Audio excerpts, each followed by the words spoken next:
Good morning. আমার মিষ্টি মিষ্টি ভিউয়ার্সদের জন্য থাকলো একটা সুস্থ দিনে শুভেচ্ছা। আপনারা কেমন আছে? আমি খুব ভালো আছি। আজকের একটু চিকেন রান্না করব। চিকেনটা রাত্রিবেলা বের করে রেখেছিলাম, তো বরফ হয়েছিল, সেটা ছাড়াতে মানে বেশ সময় লাগলো। যাই হোক, চিকেনটাকে ভালো করে ম্যারিনেট করে আদা রসুন পেঁয়াজটা দিই না, আদা রসুন আর একটু তেল দিয়ে ম্যারিনেট করে রেখে দিয়েছি। বেশ 2 ঘন্টা মতো ছিল। তারপরে আলুগুলোকে ভালো করে ধুয়ে ওগুলোকে পরিষ্কার করে তেল দিয়ে কড়াতে আলুগুলোকে ভেজে ফেললাম।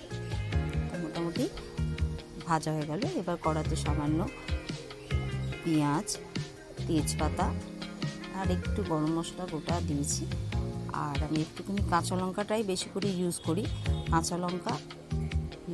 কাঁচা লঙ্কাটা দিয়ে আর পেস্ট করে নিলাম একটু।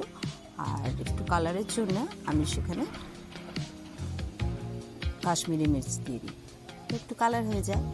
তো চিকেনটা দিয়ে ফেললাম এবং চিকেনটা আস্তে আস্তে করে কষছি। একটু কম স্টিমে চিকেনটাকে কষলে বেশ ভালোই হয়। আর গাঁকা করে যদি স্টিমটা থাকে না, তাহলে কি হয়, তাড়াতাড়ি মশলাটাও পুড়ে যায়, ভালো করে কষাও হয় না। যাই হোক, ভালো করে কষে নিলাম।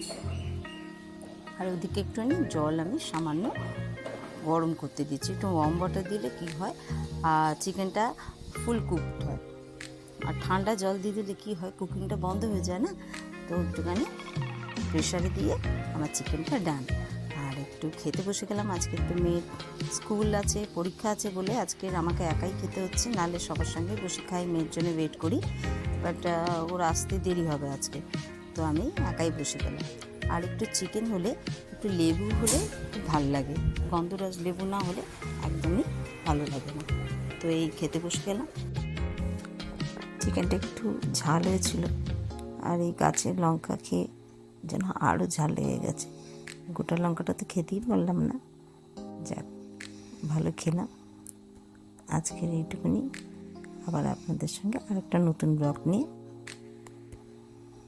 চলে আসবো। তো টাটা, সবাই খুব ভালো থাকবে।